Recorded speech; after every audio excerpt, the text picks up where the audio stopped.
Taddeo and his wife San Diego Fire Engineer Amber Taddeo. They share what it takes to manage a fire department schedule with running a small business all while raising a young family. It hasn't been easy, but they have their priorities straight and make progress each day. Hope you guys enjoy it.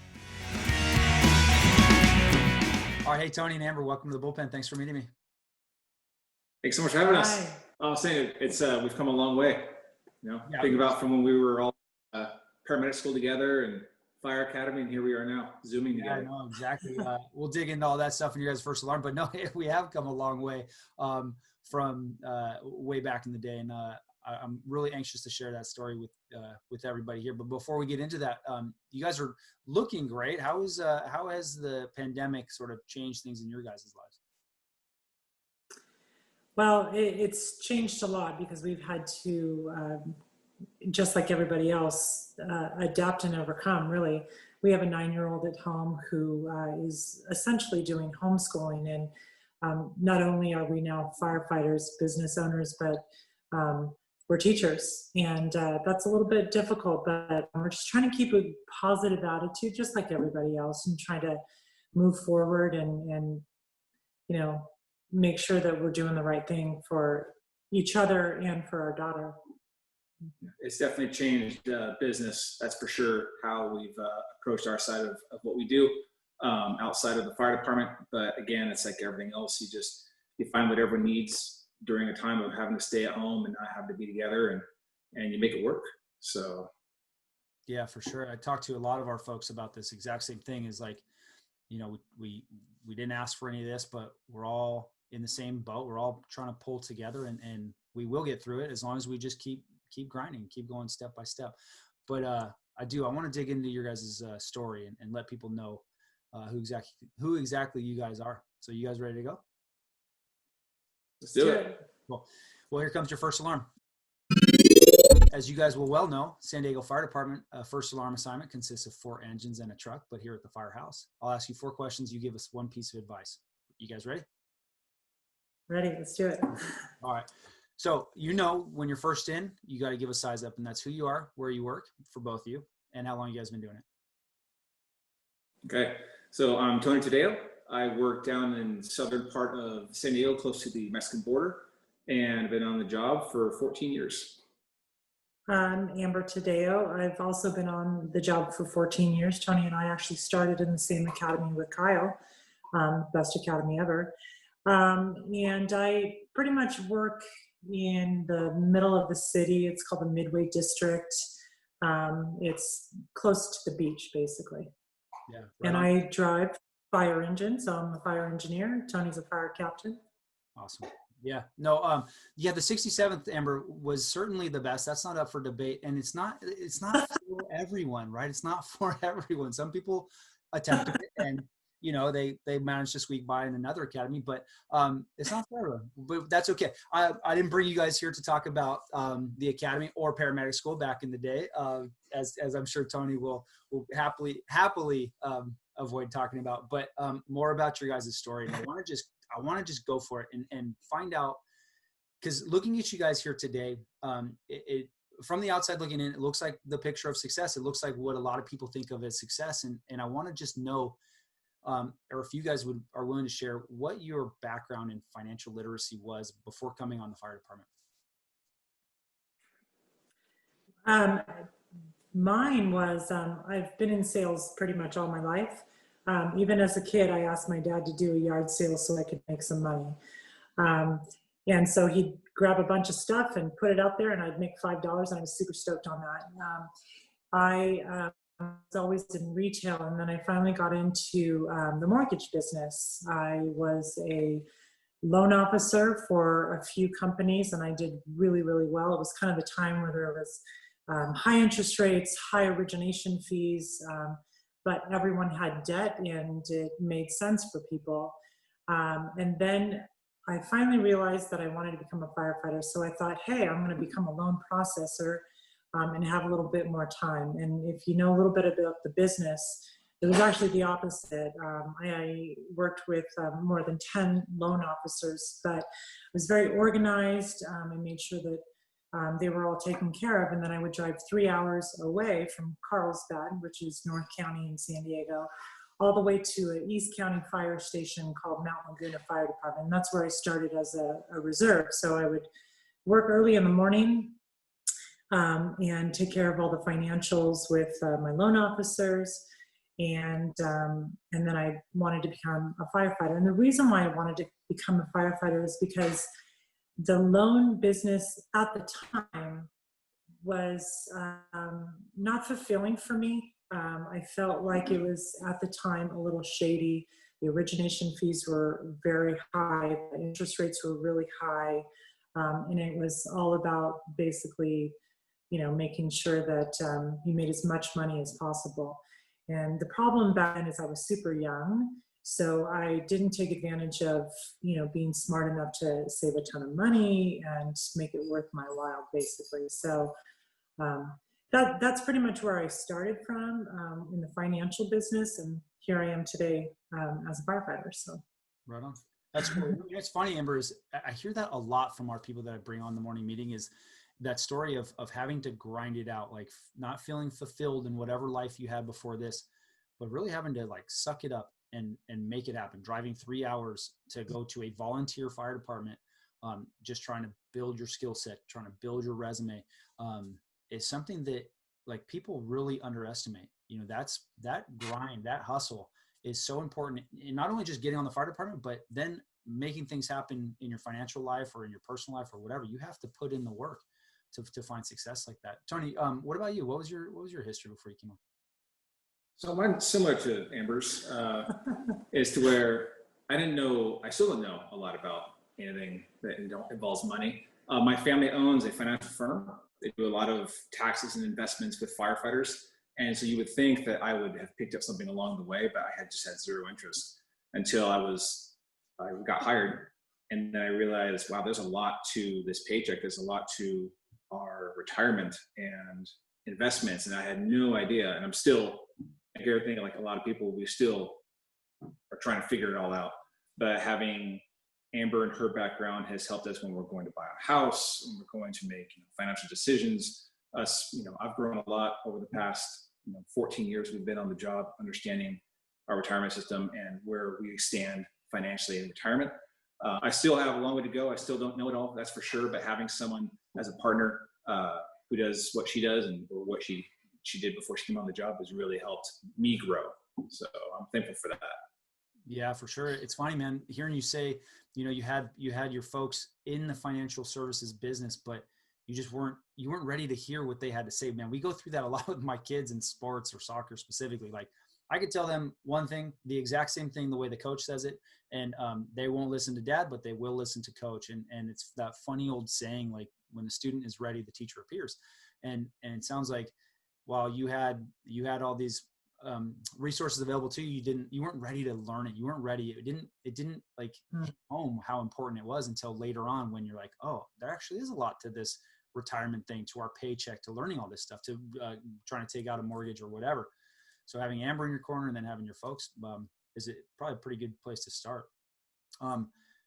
Being married on the job, being on the same division on the job, that cannot be easy. What is the hardest part? What's the most challenging part for you guys? Oh, it's super easy. Getting married the same day, having childcare, that's the easy part. No, from the very get-go, it's been rough. It's been a challenge, and it's a day-to-day thing, really. I think when we first came on the job, seeing where you are on, getting forced back to work was easier than it is now. Now it doesn't matter where you are on that list. You might think that you're in the clear and you get the phone call, and we do the best we can to try to stagger when we get mandatory back to work. But at the end of the day, the department has a need and we have to fill it. So we've been fortunate with nannies and some family members, unfortunately, because my parents, my whole family are actually in the same business. They run a financial firm together. They can't just drop what they're doing. They have people's money that they have to deal with. So it's difficult to find childcare, but we have made it work as of right now. And we will probably continue to struggle with this same thing until we retire. So, and I want to add to that too, people, when I first got on, were like, well, why don't you guys, change divisions? And the first thing I say is I actually still kind of like my husband. So, if you know the fire schedule, we would only see each other potentially less than 9-10 days, or 10 days a month. So we make it work because of that. And if you don't know the fire schedule, you might think that we don't spend a lot of time with our daughter, but if you work out the numbers, it actually we are with our daughter more than someone who works a 9-to-5 job. And so that's why we're not really willing to change that at this time. Being with her is the priority. No, for sure. And it is challenging, I'm sure. I can only imagine how hard that is. And for people that are listening that don't really know what a Kelly schedule is for us, if you guys were on opposite schedules, you would see each other, like two ships in the night. Tony would be coming home from a shift while you're getting ready to leave, or more likely have already left. And it just is not possible, just from a logistics standpoint, let alone trying to raise a family and be a husband and wife. And that's why you guys have to be on the same division. And even those present those challenges, like you're talking about, getting forced back to work when you're not expecting it. We've been short-staffed for years now, and we're kind of still trying to catch up with those staffing needs. And what happens is people in the ranks are expecting to go home, and they get the phone call on their way out the door to go home that, hey, we're short at, let's say, station 15 or whatever, and one of you guys has to fill it. That has to be extremely difficult when you guys are both in the same division. Okay, so guys, I know that all the scheduling stuff is really challenging, but I know too, like when you have each other's back, when you're in each other's corners, you can also make some really great decisions. Do you mind just sharing with us like a really good financial decision that you guys made, or a really great investment that you've made? There's a couple here, but the homes that we've purchased together have been a really good investment. We've put the money into it, and that will hopefully be our future. But also the investment that we put into each other. I think that's the biggest priority, is that we're number one. And you have to, it's work, right? Not necessarily financial, but it's physical, mental, spiritual. Those things are the most important. And then when those things fall together, everything else will fall in if you make sure that you communicate and work those details out. And yeah, to add to that, it doesn't matter how much money you have, it doesn't matter what home you have, what car you drive. If you're not happy in your house with your spouse, your partner, it's not going to mean anything. It's not going to be enough. And so having someone who on a daily basis you grow with, and you make decisions together, communicate, that's the biggest one right there. Communicate and understand, have understanding of what the other person needs. It doesn't matter how much money you have, really. You'll live a much happier life. And I think that's, no matter how much money we've had or have not had, that's been the biggest investment that we could possibly do, because it's longevity in the marriage. We'll eventually retire. We'll eventually leave this house, or not. Might just stay. I don't know. I'll get a new car eventually. So, but your investment of a lifetime continues, and so that's with your partner. So. Yeah, God, that is just so perfectly well said, you guys. And I'm not surprised by that answer. I interviewed Matt Toma and his wife Jessica recently, and they said the exact same thing. It's like investing in each other. Matt actually said his best investment was his Prius, but that's besides the point. It was that's not an investment. So clear, listening to them talk, listening to their story, that they had committed to the same way that you guys have. And I think that it becomes easier if you know your significant other really has your back. And while the mandatories are tough and childcare is difficult, Tony, can you just touch on your side hustle that you do? Like, how do you manage your time, basically, to have to do all these things, but also develop and run this small business that you do? Yeah. So for those of you who don't know, I work for a company called Brute Force Training, and it's a tactical fitness company. We specialize in odd objects and unstable load training. And for the longest time, fitness is kind of my thing. I used to compete back in CrossFit back in the 2011, 2012, and took over coaching since about 2007. So coaching and fitness has been my And when I was brought on with brute force to travel the country and teach fire departments and law enforcement about tactical fitness, I was all about it. And that's how I started, where I would just be sent here, be sent there, do some stuff. Well, then we started growing the program, and we started creating seminars and more equipment and programs that people can follow. That fell into my lap. And now I'm at the point now where I'm the director of fire services for the company. And I communicate with all the fire departments who need gear, need training. And I go to them, or we talk on the phone, we figure it out, and we make sure that they are trained up 100%.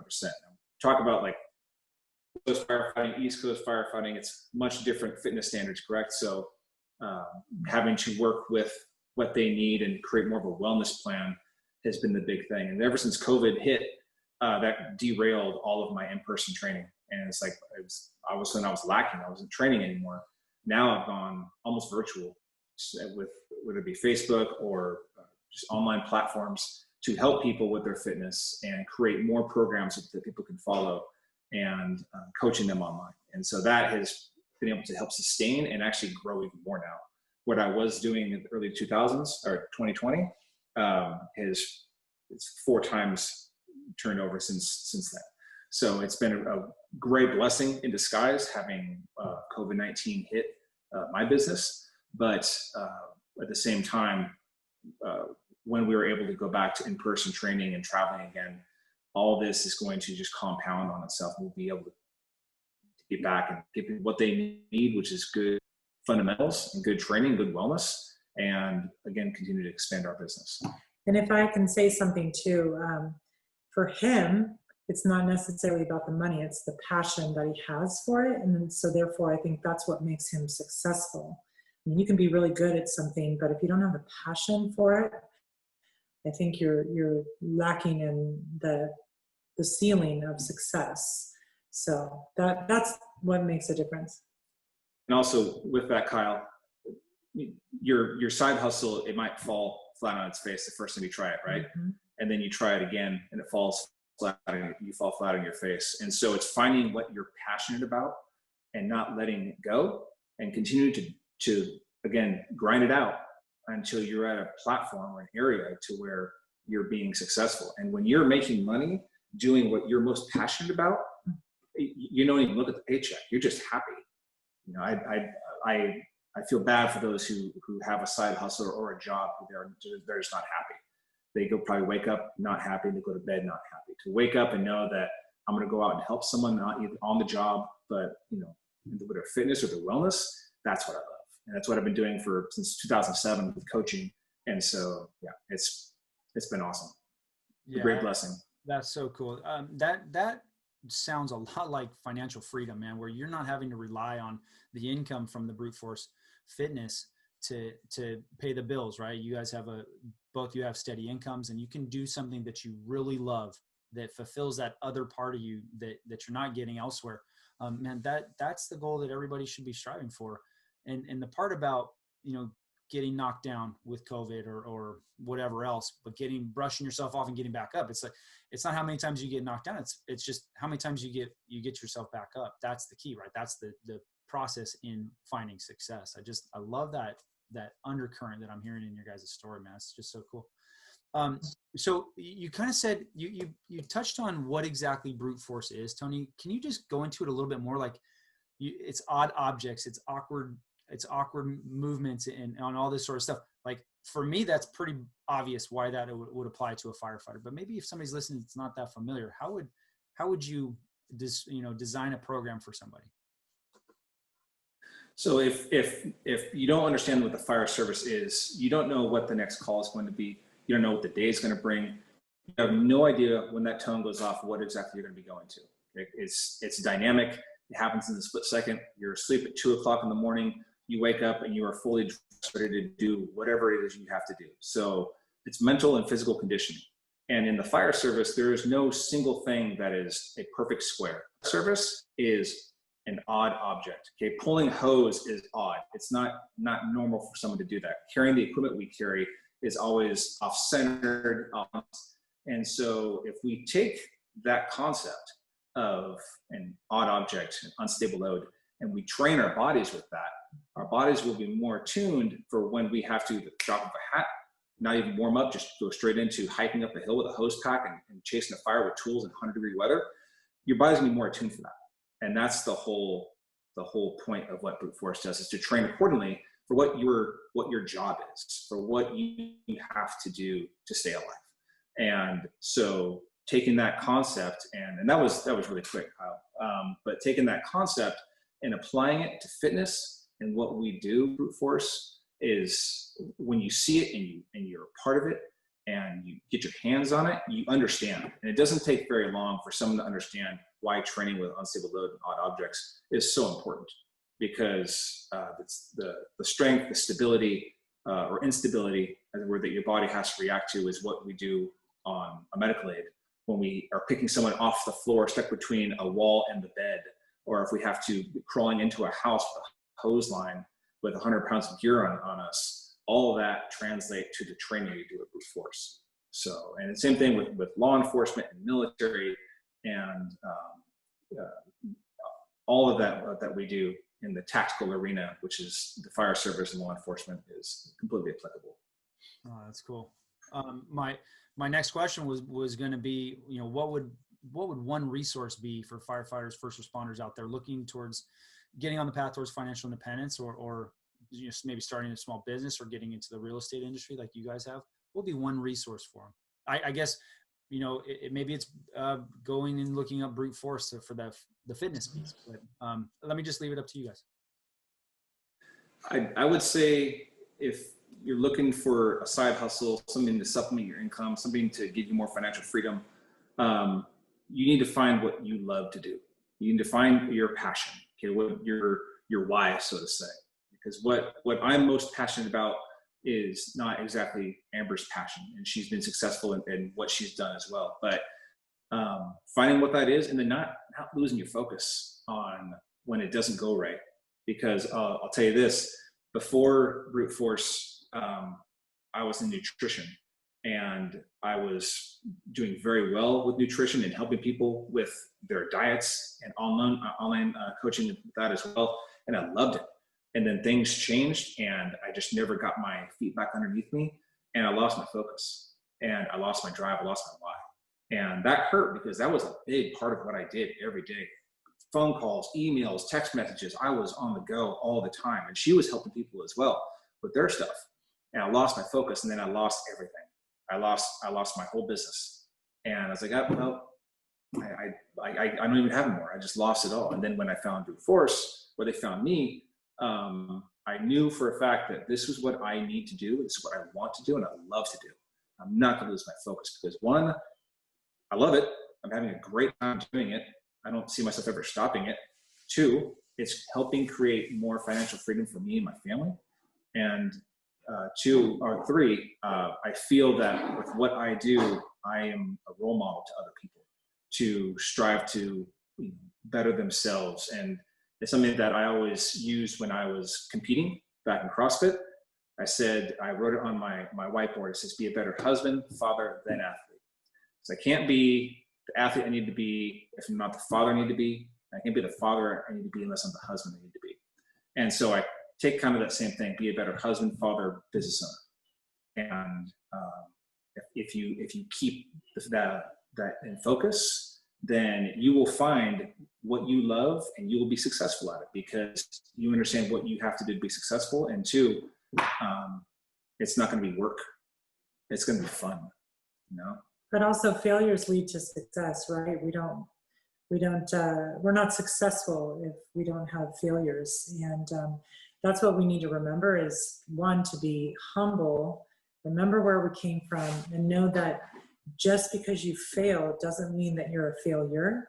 And I'm constantly reminding myself about that at work. I may make a mistake, and I may be harder on myself because I'm a woman in the fire department, or I didn't do it as good as the next person, but it just makes me want to strive to do better, and to prove myself, and to help others. And I think that's the biggest thing too, is I try to focus on being a support, because fitness isn't my life, it's his. And But what he does is he helps improve me 1% at a time. That's his motto, 1% at a time. I'm not striving to be 1,000%, right? And he says that to all the new fire recruits that come in. If you just give it 1% at a time, and then once you give the 1%, you're going to want to give the 2, the 10, the 20, the 100%. And then that, at the end of the day, makes people want to be better, not only for themselves, for their department, for their family, their business, for their children. It's just, that's what makes us better on a daily basis. That is just perfect, man. That is just so well said. And you guys are living the concept that I preach here at the Firehouse all the time. Just step by step, do something today. It doesn't matter what, it could be anything. And that's the thing, man, is fitness and personal finance, they go together. They have so many parallels. Like the compound interest you get by saving some money and depositing it into the stock market or whatever, the compound interest you're earning on that is so similar to, like, just do some exercise today, and then tomorrow do some exercise, and then the day after that do something. That's way better over time than don't do anything, but then at the end of the week go run 3 miles extremely hard, and then don't do anything again for another week, and then go run 3. You know what I mean? Like it's the consistent 1% each day that leads to success over time. I just absolutely love that, guys. And that kind of leads me to my last thing, is just one piece of advice for folks out there that are listening to this, that want to improve their health, that want to improve their marriage, want to improve their finances, or whatever. One piece of advice for people listening. If this isn't the priority, then you're not going to be happy with what you're making. You're not going to be happy with your job. You're not going to be happy with your fitness or your health. And so if you have that significant other, that is your foundation, your building block. And if you continue to build that foundation, your financial success, your physical, mental wellness will improve dramatically. And so I would say that that's the one thing I focus on, to make sure that I'm always there for her. She's always there for me.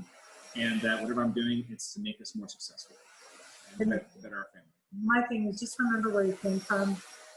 You know, you're not the most amazing right off the bat. You got to work towards it. And, you know, I was once a probationary.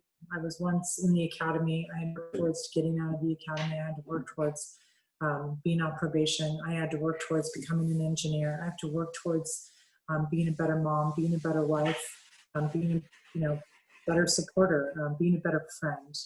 And if you remember that, you know, people are also just wanting to be successful and be supportive. I mean, I think that's the biggest thing. That's awesome. I really love that, you guys. I think that's a perfect way to wrap up your first alarm. And yeah, it looks like you got knocked down. Well done. Perfect. So, Thanks for having us, Kyle. Yeah, you bet. Before I let you go, if people are looking to learn more about you, either they want to learn more about brute force with you, Tony, or even Amber, if they have some questions about mortgage lending or anything like that, guys, where can people find you? So if you need any information online in regards to your personal fitness or wellness, you can email me, and that's first name Tony at @brute-force. That's this letter U, the letter R, bruteforce.com. I'm here as a resource. I'm always happy to help you with whatever you need. You can go to yourbruteforce.com and check out stuff. I don't get any commission, so don't worry. I feel okay with giving out that website. And again, here's a resource. Awesome. Amber Taddeo01 at gmail.com if they have any questions. And we're always looking to help others. Right on. I'll definitely link to all that stuff in the show notes, guys. I wouldn't be surprised at all if people are reaching out to you. I love your guys' story. I feel so grateful to have had this friendship with you guys since way back in the day, going through paramedic school, and just watching your guys' journey and hearing your story again is it's really inspiring. And if there's something I took away from this, it's that 1% each day that I'm going to commit to, and I'm going to continue to try to improve myself. And yeah, I want to just thank you guys for your time today. Thanks, Absolutely. Kyle. We appreciate you. Go 60th Academy. Amen. 7. Thanks, guys. All right, thanks again to Amber and Tony for meeting me here in the bullpen. Their message about just improving 1% each day, whether it's in your finances, your health, your marriage, anything. Just take 1% and improve on it today, then do that again tomorrow and the next day after that, and so on and so forth. That's how you gain success. That's what leads to success. I just love that. That's something I preach more than anything else here at the Firehouse. If you'd like to learn more about Tony, you can find him on his email. That's tony@yourabruteforce.com. If you'd like to learn more about Amber, you can find her on her email as well at ambertaddeo01@gmail.com. If you'd like to learn more about us, we're on Facebook at The Firehouse. That's f.i.r.e.house. On Instagram, the _fire_house, or on LinkedIn, The Firehouse Investors, or any place you listen to podcasts. If you learned something today and you'd like to hear more, please like, share, and subscribe. But no matter what you do, take this information, go out there, and get some. Station F.